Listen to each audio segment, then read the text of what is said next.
Hello and welcome. Today I am going to discuss with you CAA. What do you mean by CAA?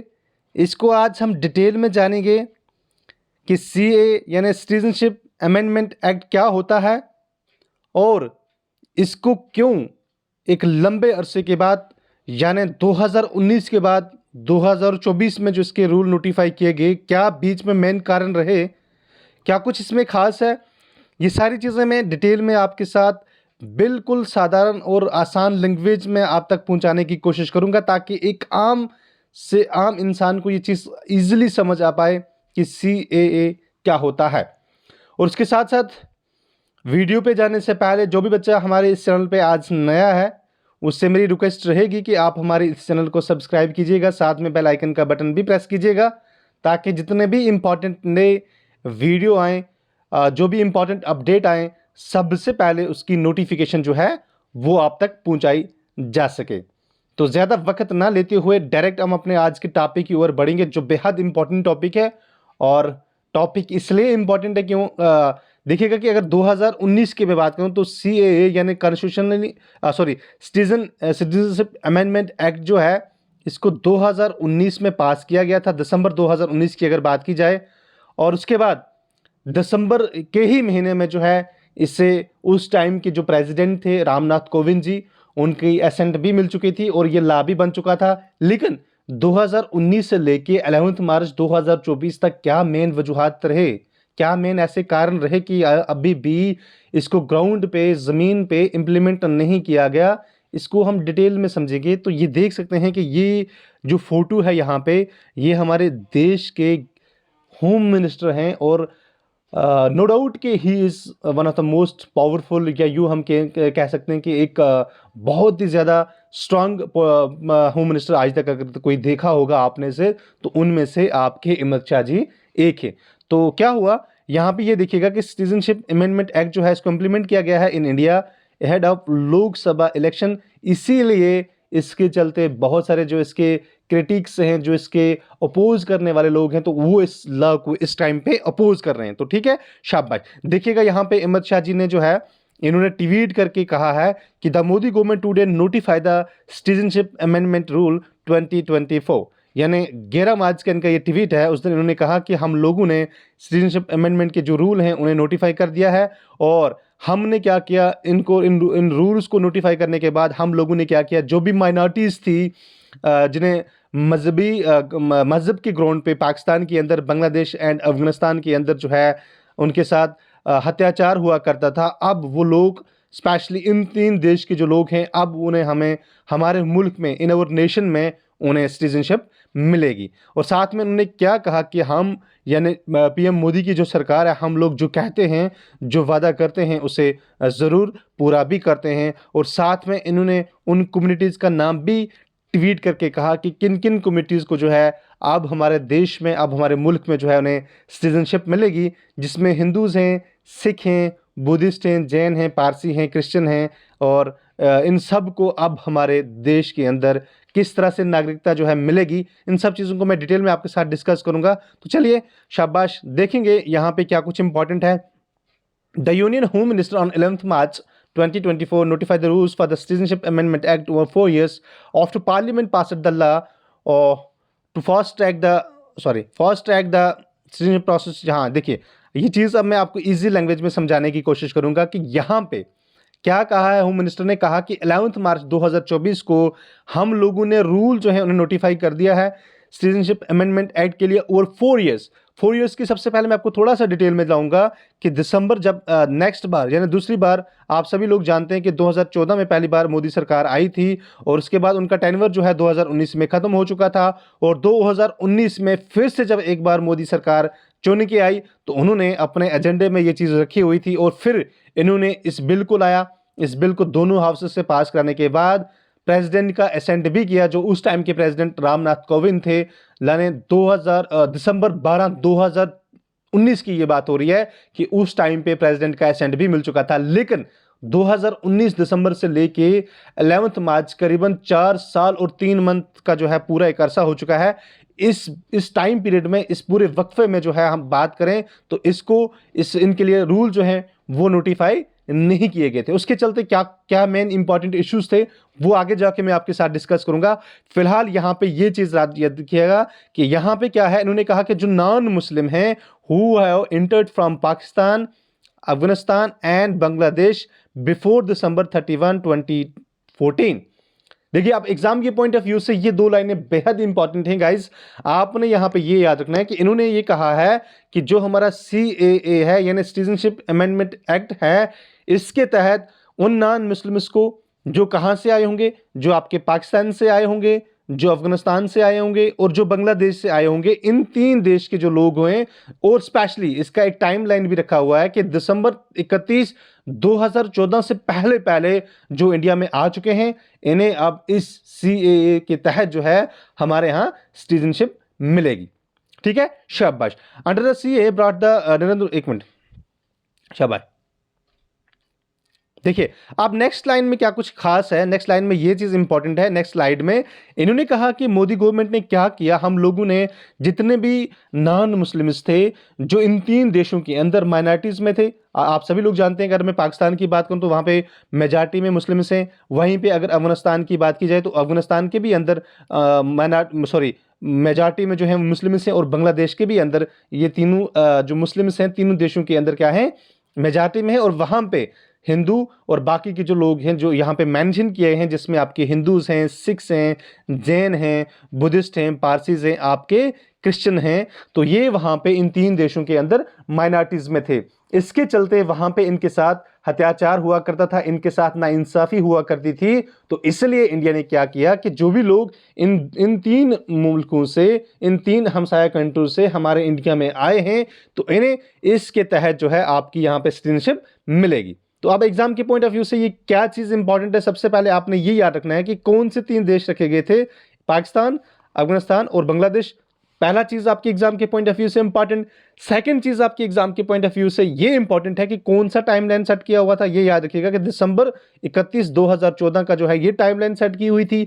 Number 3, कौन कौन से community के जो लोग हैं, शाबाश, जैसे हिंदू हैं, सिख हैं, जैन हैं, बुद्धिस्ट हैं, पारसी हैं और आपके क्रिश्चियन हैं, कुल मिला के 6 कम्युनिटीज के जो लोग हैं, इन्हें अब CAA के तहत जो है हमारे इंडिया में सिटीजनशिप मिलेगी। ठीक है गाइस। उसके बाद सबसे खास बात ये चीज मैंने आपसे पहले ही डिस्कस की कि फ्रॉम बांग्लादेश, यहाँ पे ये चीज देखिएगा, from Bangladesh, Pakistan and Afghanistan who had come to till December 31, 2014 की बात हो रही है। ठीक है। और सबसे खास बात ये चीज है कि जो आपका पुराना वाला सिटीजनशिप एक्ट था, जिसके तहत इंडिया में सिटीजनशिप मिलती थी, 5 तरीके थे, वो आपको कभी और मैं डिटेल में पढ़ाऊंगा कि 1955 का जो हमारा सिटीजनशिप एक्ट था, जिसमें आपके 5 तरीके ऐसे थे जिनसे आप अपने देश के अंदर जो है सिटीजनशिप एक्वायर कर सकते थे। और इसके लिए क्या था कि पहले जिन लोगों को सिटीजनशिप मिला करती थी, अगर वो 11 साल से हमारे देश में रह रहे हैं, इसकी एक और इसको भी अमेंड किया गया। अब सिर्फ टाइमलाइन जो है 5 इयर्स रखी गई है। ये चीज भी याद रखिएगा, मोस्ट इंपॉर्टेंट पॉइंट है गाइस, यहां पे ये चीज याद रखिएगा कि अब क्या होगा कि आपने अपने आप को यहां हमारे मुल्क में सिटीजनशिप एक्वायर करने के लिए, आप अगर पिछले 5 सालों से रह रहे हैं तो आप इस CAA के तहत जो है आपको सिटीजनशिप मिलेगी। ठीक है, शाबाश। नेक्स्ट पॉइंट क्या है गाइस? नेक्स्ट पॉइंट है the CAA was passed by the parliament in December 2019 by and then president of Ramnath Kovind signed a bill and it became a law. ये चीज मैंने आपके साथ पहले ही डिस्कस कर दिया कि जो CAA है ये 2019 के दिसंबर में लाया गया था, और दिसंबर के ही महीने में जो है इसे दोनों हाउसों से पास कराने के बाद उस टाइम के जो हमारे प्रेसिडेंट थे रामनाथ कोविंद जी, इन्होंने भी इस बिल को पास किया और ये लॉ बन चुका था। लेकिन बाद में ये क्यों नहीं इंप्लीमेंट हुआ, आप सभी लोग जानते हैं कि आपके बहुत सारे प्रोटेस्ट देखने को मिले, जिसमें सबसे खास प्रोटेस्ट आपने सुना भी होगा, दिल्ली का शाहीन बाग के अंदर। आप सभी लोग जानते हैं इसको लेके बहुत ज्यादा चर्चे हुए थे कि वहाँ पे बिरयानी खाए, पैसा दिया जाता है, बाकी की सब चीज़ें दी जाती हैं, वो पॉलिटिकल इशू था, हम वहाँ पे नहीं जाएंगे। बट हम आपको ये चीज़ समझाने की कोशिश करेंगे कि दिसंबर 2019 में पास होने के बाद भी इसको क्यों इम्प्लीमेंट नहीं करवाया गया। मेन कारण यही था कि बहुत सारे प्रोटेस्ट हुए, जिसमें दिल्ली का शाहीन बाग का एक प्रोटेस्ट खास है, और उसके बाद गुवाहाटी असम की अगर मैं बात करूं तो वो भी बहुत सारे प्रोटेस्ट हुए। आपकी अगर असम की मैं बात करूं या बाकी के और भी ऐसे राज्य थे जहां पे बहुत ज्यादा प्रोटेस्ट देखने को मिले, जिसके बाद इसको आज की डेट में, उस टाइम पे जब ये पास हुआ था, लेकिन फिर बाद में इसको इंप्लीमेंट नहीं करवाया गया। बाद में 2021-22 की बात है, कब जब उस टाइम जो आज के हमारे होम मिनिस्टर हैं, उनसे किसी जगह सवाल किया गया, पूछा गया कि अगर आपने सीएए को पास किया है, इंप्लीमेंट क्यों नहीं करवा रहे, तो इसलिए उन्होंने कहा था कि आज कोरोना है, जो ही कोरोना खत्म होगा, कोरोना के फौरन बाद जो है इसको हम जमीन पे इंप्लीमेंट करवाएंगे। तो ये चीज कहीं ना कहीं मोदी गवर्नमेंट की, हम यूं कह सकते हैं कि वो लोग जो कहते हैं वो करके दिखाते हैं, और वही कुछ आज इसके साथ भी हुआ। फिलहाल अभी आज की अगर मैं बात करूं तो आज की डेट में जो आपका सीएए है, ये उस टाइम से ही इसको सुप्रीम कोर्ट में इसके खिलाफ को बहुत सारी चैलेंजेस, जो बहुत सारी पिटीशन जो हैं वो दायर की गई। अब इसके पीछे मेन कारण क्या है, लोग क्यों इसको जो है सुप्रीम कोर्ट लेके गए, क्योंकि पहली बार, ये वर्ड आप याद रखिएगा, ये लाइन बहुत ही इंपॉर्टेंट है, कि फर्स्ट टाइम इंडिया के अंदर कोई ऐसा कानून बन रहा है जो on the basis of religion बन रहा है। आज तक हमारे देश में, इंडिया में, कभी भी ऐसा कोई भी कानून नहीं बना है, और ना ही हमारे कॉन्स्टिट्यूशन के अंदर कहीं पे ये चीज मेंशन है कि आप कोई भी कानून बनाओगे उसके अंदर रिलीजन के बेसिस पे आप इन सब चीजों को देखोगे। तो इसीलिए इसको लोग सुप्रीम कोर्ट में लेके गए हैं, शाबाश। और साथ में इन लोगों ने कहा कि अगर हमारी गवर्नमेंट इतना ही ज्यादा माइनॉरिटीज को लेके मतलब उनको लेके फिक्रमंद है, तो फिर क्यों नहीं जो रोहिंग्याज हैं, जो म्यांमार के अंदर हैं, और जो आपके तिब्बतियन बुद्धिस्ट्स हैं, ये लोग भी अपने अपने देशों के अंदर जो है बहुत ज़्यादा माइनॉरिटीज़ में। इसी तरह श्रीलंका की अगर बात करूं तो वहाँ पे भी हिंदू कम्युनिटी के जो लोग हैं, जो बुद्धिस्ट हैं, जो बुद्ध हैं, उनके साथ वहाँ पे अत्याचार होता है। उन्हें क्यों नहीं इंडिया के अंदर जो है मतलब सिटीजनशिप अमेंडमेंट एक्ट के तहत जो है वो सिटीजनशिप एक्वायर कर सकते हैं। इसी तरह थाईलैंड के अंदर भी हो रहा है। इस तरह बाकी की बहुत सारे देश ऐसे हैं जो हमारे इंडिया के बिल्कुल नेबरहुड में हैं, वहाँ पर भी ये सारी चीज़ें हैं। कि फिर क्यों आपने सिर्फ इन 3 ही देशों को चुना है, इसके बेसिस पे इसको सुप्रीम कोर्ट में खड़ा कर दिया गया है। और साथ में क्या हुआ, अब जब ये सब चीजें हो रही हैं, अब जब सब चीजें हो गई, तो आप गवर्नमेंट ने क्या किया है, एक सिंपल तरीके से आप ऑनलाइन मोड से जो है एक वेब पोर्टल जो है वो स्टार्ट किया गया है। और इस वेब पोर्टल से आप लोग सिटीजनशिप अमेंडमेंट के तहत जो है आप अपने आप को या अपने आप को रजिस्टर करवा सकते हैं। किसके लिए? सिटीजनशिप के लिए इन इंडिया के अंदर। ठीक है, अब जो अपोजिशन पार्टीज हैं हमारी इंडिया की, इनका क्या कहना है इसको लेके, देखिएगा। यहां पे सबसे खास बात है, वेस्ट बंगाल की जो सीएम है ममता बनर्जी, इन्होंने क्या कहा, इन्होंने कहा कि मैं डिस्क्रिमिनेट, ये जो लॉ है ये किस्म का डिस्क्रिमिनेशन पैदा करता है among the group of people.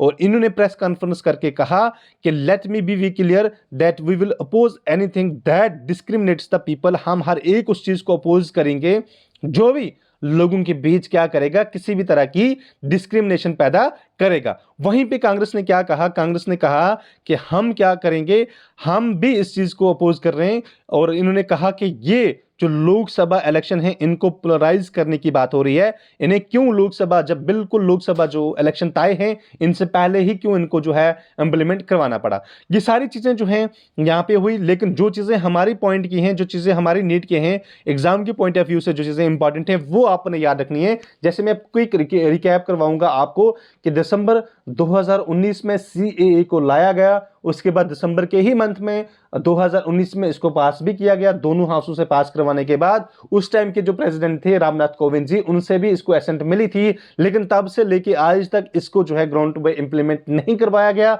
उसके पीछे बहुत सारे कारण हैं, जिसमें मैंने आपको कहा कि शाहीन बाग के अंदर, दिल्ली के अंदर एक लंबे समय से एक लंबा प्रोटेस्ट चलता रहा। वहीं पे गुवाहाटी आसाम के अंदर ये सारी चीजें हुई और बहुत सारे लोगों ने इसके अंदर जाने भी घुमाई। और इसके बाद कोविड के चलते, आप सभी लोग जानते हैं कि कोविड के बाद काफी सारा यहाँ पे पूरा नेशन वाइज लॉकडाउन लगा, जिसके चलते बाद में ये दोनों प्रोटेस्ट जो हैं वो भी सप्रेस हो गए। और उसके बाद बहुत सारे ऐसे कारण बने जिसके चलते यहाँ पे ये सब चीजें नहीं हुई।